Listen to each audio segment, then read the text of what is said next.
एक और सवाल करना चाहता हूँ कि जीवन को कैसे सार्थक बनाया जाए। जीवन को सार्थक बनाने के लिए एक ही समाधान है कि जीवन को जाने, और जीवन को जो जान लेगा वो जीवन को जानने पर मृत्यु का भय न रह जाएगा, और जब मृत्यु का भय न रहेगा तो जीवन और सत्य एक मालूम होंगे, ब्रह्म और जीव के एकता की अनुभूति होगी। ये जीवन, जीव को ब्रह्म से भिन्नता मिट जाए, यही जीवन की सार्थकता है। स्वामी जी, ये बात तो समझ में आई जो आपने कहा, लेकिन एक और प्रश्न है कि लोक परलोक क्या है। लोक परलोक एक मान्यता है, मान लिया है हमने। जैसे इस शरीर के द्वारा जो हम भोग करते हैं वो लोक है, और जो मन के द्वारा भोग करते हैं वो परलोक है। तो परलोक में ही स्वर्ग और नरक की कल्पना की गई है।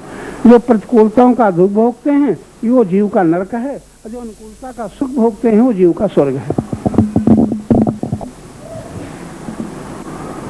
आपने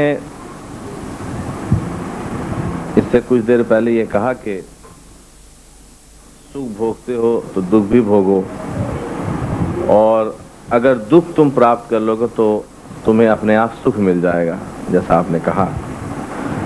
दूसरी बात आपने बहुत ज़्यादा जो आपने लक्ष्य कहा कि इंसान को स्वतंत्र है, उसकी आखिरी मंजिल है, आखिरी कड़ी है।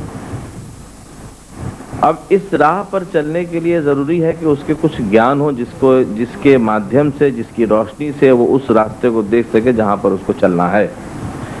लेकिन इंसान जब बहुत से मुसीबतों में घिर जाता है तो उसको राह में कुछ दिखाई नहीं देता। उस वक्त वो क्या करे जिससे वो रोशनी प्राप्त हो। मुसीबतें मानी हुई हैं, सत्य नहीं है। मुसीबतों से यानी दुखों से मनुष्य अपने को तभी घिरा पाता है जब संसार के सुख को चाहता है।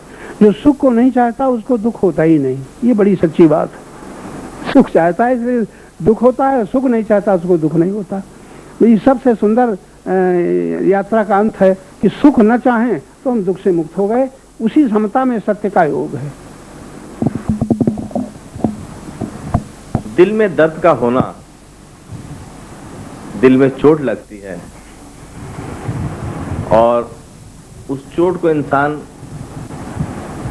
मुख्तलिफ तरीक़ों से, विभिन्न विचारों से, कुछ कार्यों से संतोष पाने की कोशिश करता है। लेकिन चोट तो लगती है, आवाज़ नहीं होती, दुख ज़रूर होता है। स्वामी जी ने कहा कि तुम अनुभव कर रहे हो तभी हो रहा है। मैं इनसे ये पूछना चाहता हूँ, इनकी ही किसी किताब में मैंने पढ़ा है कि थॉटलेसनेस एक चीज़ है। तो मैं ये जानना चाहता हूँ, थॉटलेसनेस का संपर्क दर्द से, वेदना से, दिल से और दिमाग से क्या है? ये जो वेदना होती है, शरीर की वेदना, हमारे शास्त्रों में अन्नमय पुरुष, प्राणमय पुरुष, मनोमय पुरुष, विज्ञान में पुरुष, ये पुरुष की संज्ञा दी गई है। तो जिस कोश का अभिमानी पुरुष होता है उसी के संग से उस सुख दुख की अनुभूति होती है। इसलिए सुख दुख के अनुभव में बड़े अंतर हैं। पशु का सुख और दुख अलग है, इसी प्रकार मानव का सुख दुख अलग है।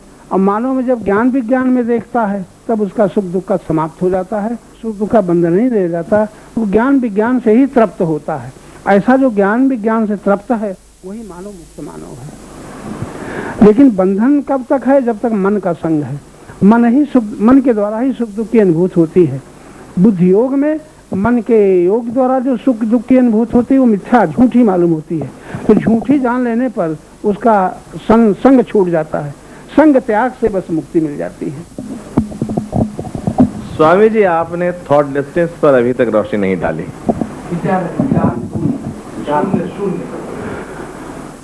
विचार शून्य वो होता है जो संसार से कुछ नहीं चाहता।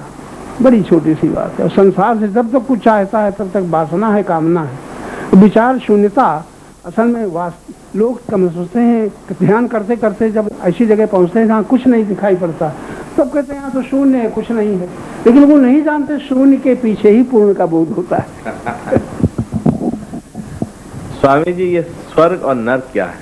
हाँ, अनुकूल सुख मिले यही स्वर्ग है, और प्रतिकूलता का दुख हो यही नरक है, चाहे इस जीवन में हो चाहे शरीर छोड़ने के बाद हो। वास्तवता में क्या स्वर्ग या नरक नहीं है? बस यही माना हुआ स्वर्ग है, माना हुआ नरक है। सूक्ष्म शरीर के द्वारा स्वर्ग नरक का भोग होता है, स्थूल शरीर के द्वारा इस धरती में भोग होता है। बाबा मैं समझा नहीं। जैसे जब तक शरीर है ना, तब तक शरीर के इंद्रियों के द्वारा शब्द, स्पर्श, रूप, रस, गंध की अनुभूति इस शरीर से होती है। ये तो मनुष्य का सुख है। लेकिन शरीर छोड़ने के बाद न चाहते हुए जो सुख मालूम होता है या दुख मालूम होता है, वही उसका स्वर्ग और नरक है। प्रतिकूलता की वेदना या दुख नरक है, अनुकूलता जो चाहे सो स्वयं संकल्प पूरा होता चला जाए, बस यही उसका स्वर्ग है।